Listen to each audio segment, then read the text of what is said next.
Bom dia, tudo bem? Vamos fazer a nossa agenda de reforma íntima do dia 1º de fevereiro de 2026. Reflexão e vivência em torno do Evangelho.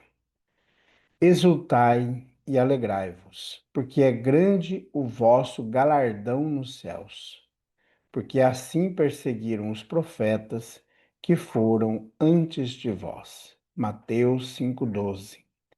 Meta do mês: desenvolver o otimismo e combater o pessimismo. O vencedor não será aquele que guerrear o inimigo exterior até a morte em rios de sangue, mas o que combater a iniquidade e a ignorância dentro de si mesmo, até a extinção do mal nos círculos da própria natureza. Neio Lúcio no livro Jesus no Lar. Meta do dia: cultivar o otimismo como forma de alcançar o bem e viver em paz. Sugestão para a prece: prece rogando a Deus o estímulo do otimismo. Jesus, nosso Mestre, nós queremos nesse instante agradecer por mais uma oportunidade em nossa vida. Queremos agradecer pela semana que está findando e pela semana que está iniciando. Que consigamos, Jesus, desenvolver o otimismo, desenvolver a alegria, o ânimo e a coragem em nosso ser.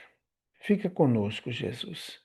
Graças a Deus, que Deus seja louvado.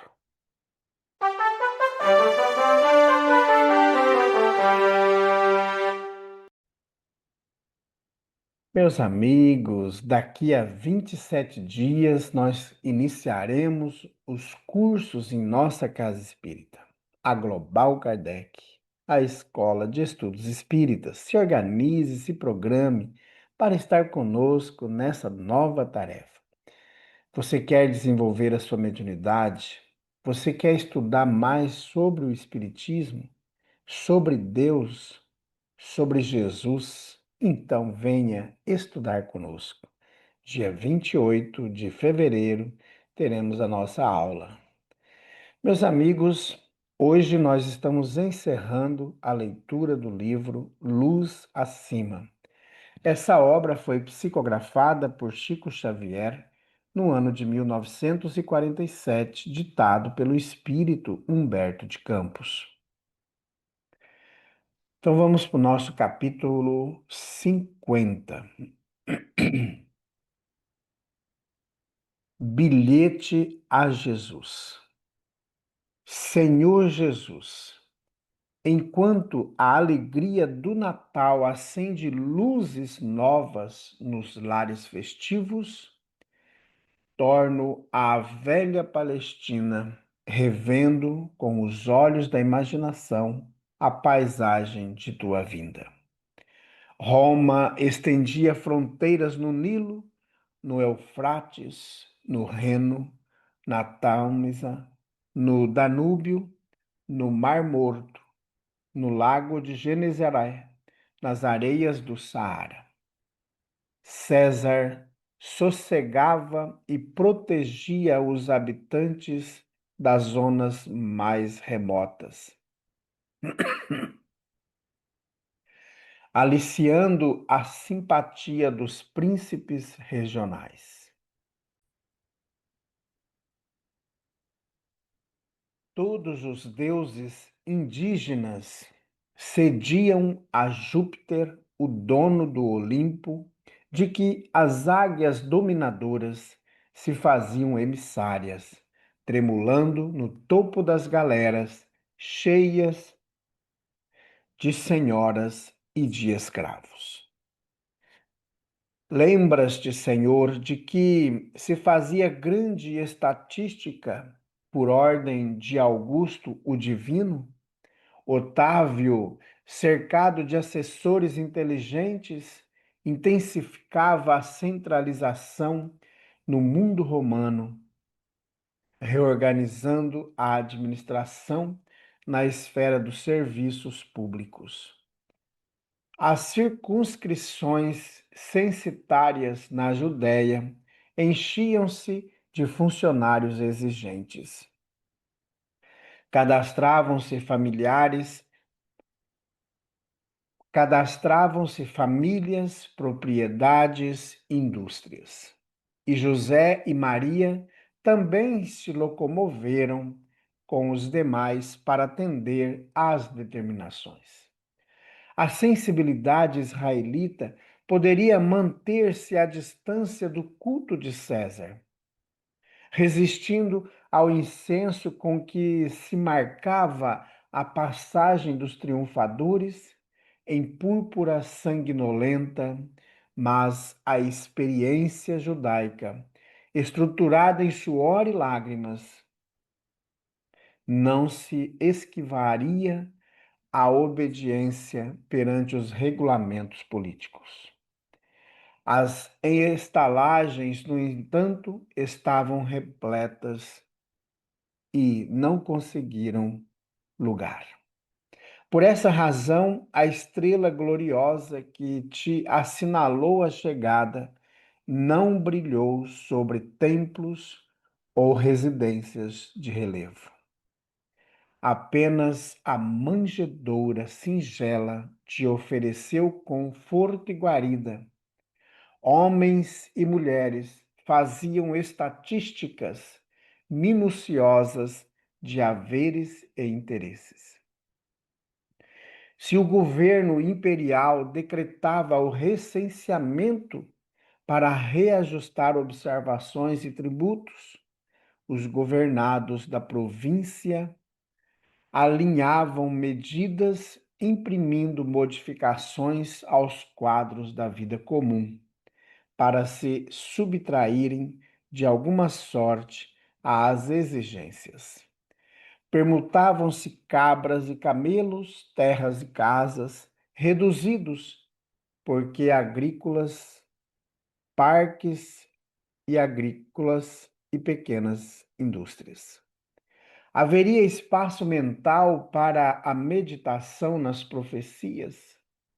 Para cumprir o dever religioso, não bastava comparecer no Templo de Jerusalém, nos dias solenes, oferecer os sacrifícios prescritos e prosternar-se ante a oferenda sagrada, ao ressoar das trombetas. Razoável, portanto, seria examinar os melhores recursos para burlar as requisições do romano dominador. A fração do povo eleito que se aglomerava na cidade de Davi lia os textos, recitava os salmos e tomava apressado conselho aos livros da sabedoria. Entretanto, não considerava pecado matar o tempo em disputas e conversações infindáveis ou enganar o próximo com a elegância possível. Por essa razão, Senhor, quem gastaria alguns minutos advogando proteção para Maria e José? Eles traziam a sinceridade dos que andam contigo, falavam de visitas dos anjos, de vozes do céu, e o mundo palestinense estava absorvido no apego fanático aos bens imediatos. Comentava-se apaixonadamente as listas e informações alusivas a rebanhos e fazendas. As narrações do sonho de José ou da experiência de Zacarias prefeririam um noticiário referente à produção de farinha ou ao rendimento de pomares. Todavia, para entregar à humanidade a divina mensagem de que te fizeste o depositário fiel, não te feriste ao choque da indiferença. Começaste assim mesmo, na manjedoura humilde, o apostolado de bênçãos eternas. O Evangelho iniciou a primeira página viva da revelação nova na estrebaria singela. A natureza foi o primeiro marco de tua batalha multissecular da luz contra as trevas. E enquanto prossegues conquistando palmo a palmo o espírito do mundo, os homens continuam fazendo estatísticas inumeráveis. Aos censos de Otávio seguiram-se os de Tibério, aos de Tibério sucederam-se arrolamentos de outros dominadores. Depois do poderio romano fragmentado, outras organizações autoritárias, não menos tirânicas, apareceram. Dilataram-se os serviços censitários em toda parte. As nações modernas não fazem outra coisa além da extensão do poder, melhorando os gráficos que lhes dizem respeito.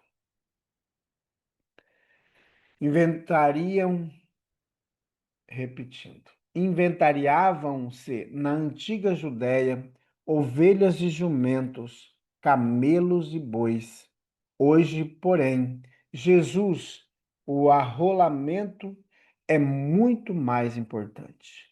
Com o aperfeiçoamento da guerra, o censo é vital nas decisões administrativas. Antes da carnificina, arregimentavam-se estatísticas de canhões, tanques e navios, aviões, metralhadoras e fuzis. Enumeravam-se homens por cabeça no serviço preparatório dos massacres e, em seguida, anotam-se feridos e mutilados. Isso nas vanguardas de sangue, porque na retaguarda o inventário dos grandes e pequenos negócios é talvez mais ativo. Há corridas de armamentos e bancos, valorização e desvalorização de bens móveis e imóveis, câmbio claro e câmbio escuro, concorrência leal e desleal, mercado honesto e clandestino, tudo de acordo com as estatísticas prévias que autorizam providências administrativas que regem o mecanismo da troca. Nós sabemos que não condenas o ato de contar. Aconselhaste-nos nesse sentido, recomendando que ninguém deve abalançar-se a qualquer construção antes de contas rigorosas, a fim de que a hora não permaneça inacabada. Entretanto, estamos entediados de tanto recenseamento para a morte, porque, em verdade, nunca esteve a casa dos homens tão rica e tão pobre, tão faiscante de esplendores e tão mergulhada nas trevas, tão venturosa e tão infeliz quanto agora. Desejávamos, mestre, arrolar as edificações da fé, os serviços da esperança, os valores da caridade. Contudo, somos ainda muito poucos no setor de interesse pelos sonhos reveladores e pelas vozes do céu.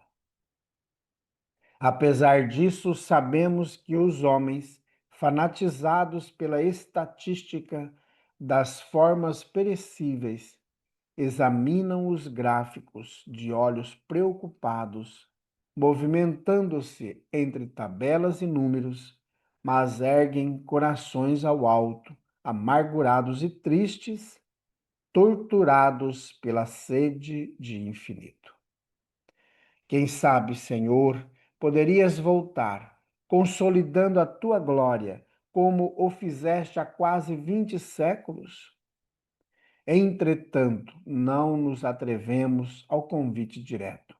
As estalagens do mundo estão ainda repletas de gente negociando bens transitórios e melhorando o inventário das posses exteriores. Os governos estão empenhados em orçamentos e tributos. Os crentes pousam-lhe olhos apressados em teu evangelho de redenção e repetem fórmulas verbais como os judeus de outros tempos, que mastigavam a lei sem digeri-la. Quase certo que não encontrarias lugar entre as criaturas. E não desejamos que regresses de novo para nascer num estábulo, trabalhar à beira das águas, ministrar a revelação em casas e barcos de empréstimo e morrer flagelado na cruz. Trabalharemos para que a tua glória brilhe entre os homens, para que a tua luz se faça nas consciências. Porque em verdade, Senhor, que adiantaria o teu retorno se a estatística das coisas santas não nos oferece a menor garantia de vitória próxima? Como insistir pela tua volta pessoal e direta, se na esfera dos homens ainda não existe lugar onde possas nascer, trabalhar e morrer? Irmão X. Meus amigos, este livro que nós estamos encerrando o estudo dele hoje, do ano de 1947, aí pós-guerra, né? Traz para nós uma realidade singular. E ao lê-lo nesse período aí de 51 dias, nós percebemos que ele é muito atual. E nós ainda não estamos prontos para receber Jesus, porque ainda não aprendemos a amar, ainda não aprendemos a perdoar, ainda não aprendemos a sermos bons. Talvez ainda vai muitos séculos pela frente para que a gente avance 1 centímetro em nosso processo evolutivo. Então, que os ensinamentos de Humberto de Campos, trazidos a nós pelas mãos do Chico Xavier, possa provocar em nós a transformação tão almejada que tanto nós queremos, mas nos acovardamos diante da prática do Evangelho. Preferimos nos esconder nos discursos lindos e maravilhosos, mas que não passam pela transformação das nossas vidas. Bondoso Jesus, nós somos gratos por esses estudos, por essas obras maravilhosas que estamos tendo acesso e que consigamos, Jesus, de fato, deixar o teu evangelho produzir frutos em nós, frutos da bondade, do amor, do perdão, da caridade, da fraternidade, da mansidão. Fica conosco, Jesus, pois ainda precisamos muito de ti. Graças a Deus, que Deus seja louvado. Meus amigos, amanhã teremos novo livro. Provavelmente é uma obra de Meimei. Vamos então nos aguardar por essa grande tarefa. Que Jesus nos abençoe. Fiquemos em paz.